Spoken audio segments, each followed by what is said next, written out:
Hello believe learning institute family members, my self Reshma देवानी।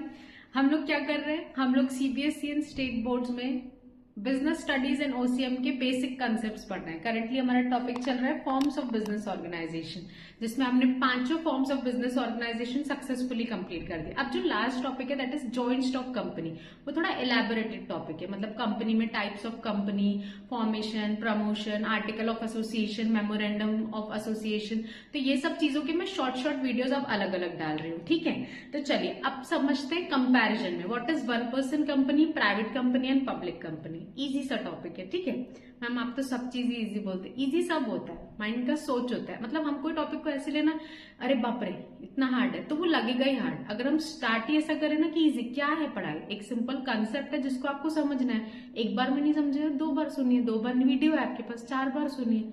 ऐसे कैसे होगा? कोई भी नॉर्मल इंसान एक चीज को 2 से 4 बार सुने तो उसको समझ ही जाता है। तो कुछ हार्ड नहीं होता है पढ़ाई, बस हमने उसको बना के रखा है होगा कि हार्ड होता है। ठीक है, तो चलिए पढ़ते हैं next easy concept, one person company, private company and public company. अब वन पर्सन कंपनी क्या होती है? वन पर्सन कंपनी सिंपल नाम में ही आंसर है, एक पर्सन उसमें सिर्फ मेंबर होता है। एक बात अच्छे से समझिए, देखिए वैसे तो हम क्या समझते हैं पहले, private company and public company. Private company मतलब क्या होती है बेटा? प्राइवेट कंपनी मतलब जिसमें लिमिट होती है, 200 ही मेंबर्स हो सकते हैं। और जनरली प्राइवेट कंपनी में क्या होता है, close one, friends and all को ही हम मेंबर शेयर होल्डर्स बनाते हैं। लिमिटेड ग्रुप होता है जो साथ में कंपनी बना के बिजनेस करते हैं, बट एक लेवल के ऊपर जाना है तो हम पब्लिक कंपनी बनाते हैं। अब पब्लिक कंपनी मतलब ऐसी कंपनी होती है जिसमें हर कोई मेरा पहचान का नहीं होगा। जैसे रेशमा लिमिटेड नाम की कंपनी हमने जॉइंट स्टॉक कंपनी वाले एग्जांपल में खोला था। पब्लिक कंपनी मतलब there is no limit of raising capital. अब कितना भी चाहे पैसा रेज कर सकते, कितने भी बार शेयर्स, डिबेंचर्स, बॉन्ड्स इशू कर सकते, and there is no limit to the financial resources. एकदम बड़े लेवल पे आप काम कर सकते हो। जनरल पब्लिक को इन्वाइट कर सकते, आइए रेशमा लिमिटेड के शेयर्स खरीदे। बट वैसे प्राइवेट कंपनी की बात करें तो प्राइवेट कंपनी का रजिस्ट्रेशन ऐसा नहीं होता है जो स्टॉक मार्केट में रेशमा प्राइवेट लिमिटेड नाम दिखेगा और लोग आके उसके शेयर्स करते हैं। नहीं, प्राइवेट मतलब प्राइवेट सर्कल में ही आपके शेयर होल्डर्स रहेंगे, ऑन पेपर जो भी फॉर्मेलिटीज है वो करेंगे। तो प्राइवेट कंपनी की लिमिट होती है क्योंकि 200 ही मैक्सिमम शेयर होल्डर मेंबर्स हो सकते हैं। बट पब्लिक कंपनी मतलब जिसकी लिमिट नहीं होती और जिसमें नॉट नेसेसरीली जान पहचान वाले होंगे। All over the world public company के शेयर मार्केट में ट्रेड होते हैं और कोई भी खरीद सकता है।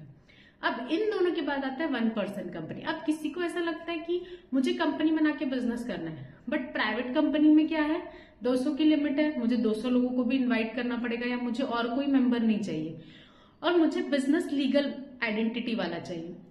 और पब्लिक लिमिटेड जैसा भी नहीं चाहिए कि जनरल पब्लिक आके मेरी कंपनी में ओनर बने। तो गवर्नमेंट ने इन दोनों के बीच का, या कंपनीज एक्ट ने इन दोनों के बीच का सॉल्यूशन दिया, one person company. One person company मतलब उसमें वो सिंगल पर्सन ओनर रहेगा।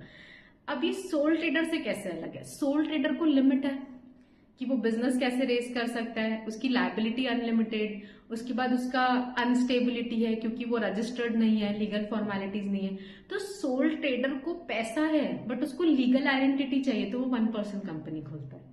ठीक है, तो ये 3 form of company. One person मतलब single member, single share holder. Private company मतलब प्राइवेट इंडिविजुअल्स, मैक्सिमम 200 लोग ही हो सकते हैं उसमें। पब्लिक कंपनी मतलब देयर इज नो लिमिट, आप कितने भी शेयर होल्डर्स को पब्लिकली इन्वाइट कर सकते हैं, शेयर मार्केट में अपने शेयर बेच सकते हैं। One person company and private company अपने शेयर मार्केट में नहीं बेच सकती है। ठीक है, तो अब पढ़ते हैं। ये मैंने बेस क्रिएट किया। Number of member, one person company में 1 ही मेंबर रहेगा। The minimum and maximum number of members is 1। Private company, ये हमने पढ़ा कंपैरिजन चार्ट में, मिनिमम 2 रहते हैं प्राइवेट कंपनी में, मैक्सिमम 200। पब्लिक कंपनी में minimum 7, maximum there is no limit in the public limited company, कितने भी शेयर होल्डर्स इन्वाइट कर सकते हो। Number of directors, one person company में एक पर्सन को डायरेक्टर आप अपॉइंट करो मिनिमम, एटलीस्ट 1 डायरेक्टर रखना आपको जरूरी है। भले आप बोल रहे हो कि आपको होल पूरा पावर चाहिए, बट कंपनी बना रहे हो तो एक डायरेक्टर तो रखना पड़ेगा, भले वो आपका पपेट हो कि आप जो बोले वो सुने, बट एक डायरेक्टर। और आपको लगता है कि हाँ बिजनेस बहुत बड़ा हो गया, नहीं मुझे डायरेक्टर्स चाहिए, भले मुझे शेयर होल्डर्स ओनर्स नहीं चाहिए, तो आप मैक्सिमम 15 ही डायरेक्टर्स रख सकते हैं। प्राइवेट कंपनी में एटलीस्ट 2 डायरेक्टर्स होने चाहिए। Public limited company at least 3 directors होना चाहिए। ठीक है, अब पब्लिक डिपॉजिट मतलब लोगों से पैसा मंगा सकते हैं क्या? वन पर्सन कंपनी उसको राइट नहीं है कि वो पब्लिक से पैसा मंगा सके।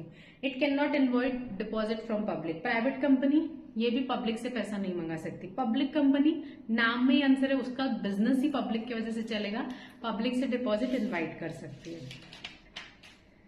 ट्रांसफर ऑफ शेयर, क्या 1% कंपनी के शेयर्स ट्रांसफरेबल है? जैसे हमने पढ़ा था public limited company, joint stock company में पढ़ा था, रेशमा लिमिटेड के शेयर होल्डर्स जब चाहे अपने शेयर्स बेचकर निकल सकते हैं। 1% कंपनी के शेयर्स ऐसे ट्रांसफरेबल नहीं है। प्राइवेट कंपनी के मेंबर्स भी ऐसे शेयर्स बेचकर नहीं निकल सकते, ठीक है। रेस्ट्रिक्शन, एकदम फंस नहीं जाओगे, बट पूरी मीटिंग के साथ जिस क्लोज वन को देना है उसको। ये पब्लिक लिमिटेड कैसे कि शेयर मार्केट में ब्रोकर के थ्रू आप किसको भी बेचो, कोई रूल नहीं है उसमें। पब्लिक लिमिटेड कंपनी में देयर इज नो रेस्ट्रिक्शन, आप किसको भी कभी भी शेयर्स ट्रांसफर कर सकते हो। Invitation to the public to subscribe for the share, 1% company कुछ इशू कर सकती है क्या? प्रोस्पेक्टस वगैरह की आओ पब्लिक मेरे शेयर्स खरीदो, not allowed. Private company it can not invite public. Public company it can invite. Public company ही वो है जो मार्केट में प्रोस्पेक्टस इशू करती है, शेयर मार्केट में अपने शेयर्स ट्रेड करती है कि आओ जनरल पब्लिक मेरे शेयर्स खरीदो। नेम, अब ये मोस्ट इंपॉर्टेंट है, 1% कंपनी के नाम में 1% दिखना चाहिए। प्राइवेट लिमिटेड कंपनी के नाम में रेशमा प्राइवेट लिमिटेड होना जरूरी, नाम से ही पढ़ के कोई पहचान ले कि आप प्राइवेट लिमिटेड हो, 1% हो। और अगर आप पब्लिक लिमिटेड हो तो सिंपल रेशमा लिमिटेड बोला तो that is you are public limited company. The word 1% company must be in bracket below the name of, जैसे रेशमा का नाम है, रेशमा कंपनी जो भी बना रहे हैं उसकी ब्रैकेट में नीचे होना चाहिए 1% कंपनी।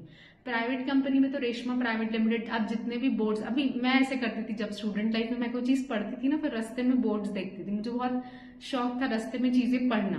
तो बोर्ड्स पे अभी आप नोटिस करना, छोटे छोटे जो बोर्ड्स लगे होते हैं ना वहाँ प्राइवेट लिमिटेड लिखा होता है। तो प्राइवेट लिमिटेड लिखा है या नहीं है प्राइवेट कंपनी, क्योंकि हम जो पढ़ते हैं ना जब उसका प्रैक्टिकल एप्लीकेशन करते हैं तो मजा आता है, समझ में आती है चीजें, ठीक है। तो अब जब भी जाएंगे, जैसे पार्टनरशिप पढ़ा, बहुत सारे सीएस के बोर्ड दिखेंगे आपको, this and this chartered accountant partnership firm, तो अभी पढ़िएगा कभी तो आपको भी दिखेंगे। पब्लिक लिमिटेड कंपनी के नाम में सिंपल आखिरी में लिमिटेड लिखा है, ना प्राइवेट लिखा है ना 1% लिखा है, सिर्फ लिमिटेड, तो वो पब्लिक कंपनी है। तो ये सिंपल सा कंपैरिजन चार्ट था जो इंडिविजुअली भी आपको समझ में आएगा कि 1% क्या होती है, प्राइवेट कंपनी क्या होती है, पब्लिक कंपनी क्या होती है, और कंपैरिजन में भी आपने पढ़ लिया जो आपके क्विक रिवीजन के लिए काम आएगा। होप सो आपको समझा। कुछ भी डाउट्स है ना हो आप मैसेज कमेंट कर सकते हैं। Thank you for your patience listening.